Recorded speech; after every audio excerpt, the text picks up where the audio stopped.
Bola Tinubu to attend inauguration of Senegal's President-elect Bassirou Faye.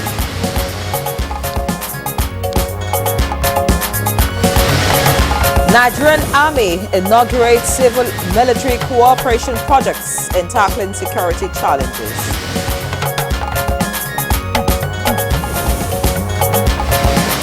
So 500 households in parts of Federal Capital Territory receive food items.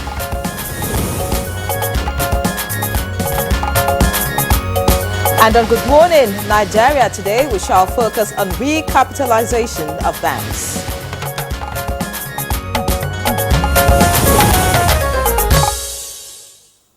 Nearly 2 decades since its last exercise, the Central Bank of Nigeria has announced a recapitalization policy for banks. That was a few days ago. Yenre. That's true. And the Apex Bank had confirmed that the last capital requirements established in 2004 was insufficient to support the demands and opportunities presented by an expanding economy like Nigeria. Hence, the new bank recapitalization initiative. And according to the CBN Governor Olayemi Cardoso, the move came after the Monetary Policy Committee hinted at changing the capital base of Nigerian banks. The proposed exercise, among other things, aims to enhance the banking industry and build its resilience against naira devaluation, high inflation rate, and a weak economy. Well, Victor, it's no news that Nigeria's annual inflation rate rose to 29.90% in January from 28.92% in December 2023. Now, data from the National Bureau of Statistics indicates an increase of 0.98% compared to that of December 2023. Really worrying. Yeah, really. And in the meantime, a look at the naira devaluation suggests the Nigerian naira reached an all-time high of 1,680 naira. In February 2024, that is, as at Monday, April 1st, the naira stood at 1,303 naira to the dollar. Of course, many people are clapping for the naira and hoping that it continues to appreciate. And going by these antecedents, economic experts are hopeful that with this new drive by the CBN, accordingly, the Apex Bank has set the minimum capital requirement for Nigerian banks with international authorization at 500 billion naira. Commercial banks with national authorization is set at 200 billion naira, while it is 50 billion naira for those with regional authorization. That sounds like a lot of money, but experts are of the opinion that the proposed recapitalization of these banks projects an inflow of 3.3 trillion naira into the system. They are optimistic of foreign direct investments, greater credit facility for banks, and a contributory base for the nation's gross domestic product, among other perceived merits. And so, today on Good Morning Nigeria, we shall examine the proposed bank recapitalization and highlight an inroad to a possible improved monetary governance. I am Victor, so thank you for joining us and welcome to the program. And I'm Henry John. Also welcome you to the program. Today's program is loaded. I'm sure you can see already.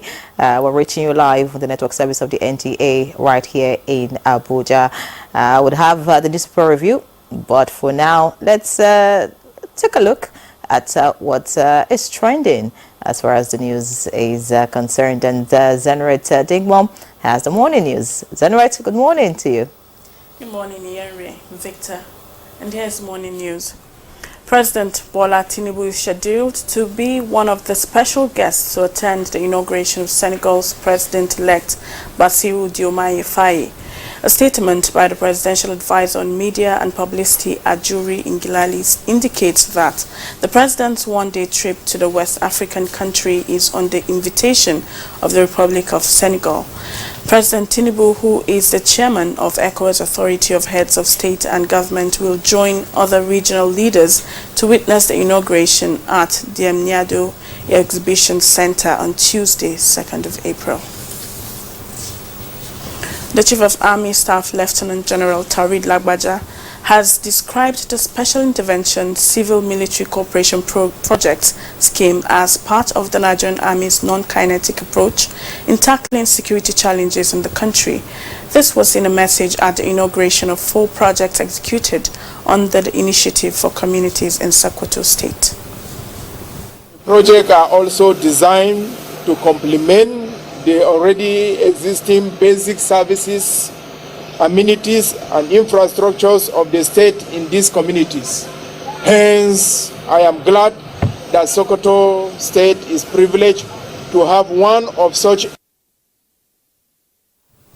The Federal Ministry of Women Affairs, in partnership with NTA Foundation, have reached out to 500 households in Jikoyi and Pegi communities with food items.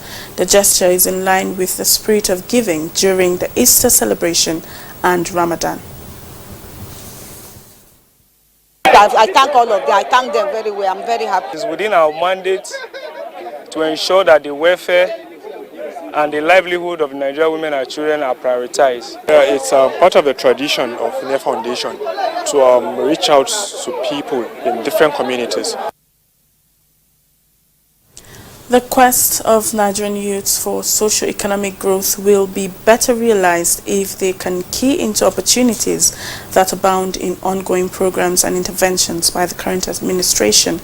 Nigeria's First Lady Oluremi Tinubu stated this during an audience with executives of Youth Wing of Christian Association of Nigeria, Yowikan, who were at the villa on Easter homage. To you, even if it is power, you go there. Do you have anything for our youth? So, and I think that's what your executive should be doing. We'll continue to pray and key ourselves into the policies of the government. You can see what is happening in Nigeria today, that the dollar is going down. And that shows that the policy is good. Corps Marshal Federal Road Safety Corps Dauda Alibio has directed Kogi State Sector Commander of the Corps to commence a detailed investigation into the road traffic crash that occurred on Sunday, 31st March 2024 at Obajana Market in Kogi State. According to him, with the recent collaboration between the Corps, the Nigerian Bar Association, as well as state judiciaries, the drivers responsible for these occurrences will not go scot-free, but be persecuted in accordance with the provisions of the National Road Traffic Regulations 2012, and those found guilty will bear the consequences of their actions. Preliminary reports indicates that the crash involved a total of 4 vehicles comprising 2 Dangote trucks, 1 Sharon bus and 1 motorbike. The crash was caused by brake failure on one of the trucks while on excessive speed and crashed into 3 stationary vehicles, including a bus carrying 12 passengers. The impact of the crash resulted in a fire outbreak that killed the 12 passengers in the bus and the motorbike rider. The crash involved 15 people comprising 8 male adults and 3 female adults, 3 male children and a female child.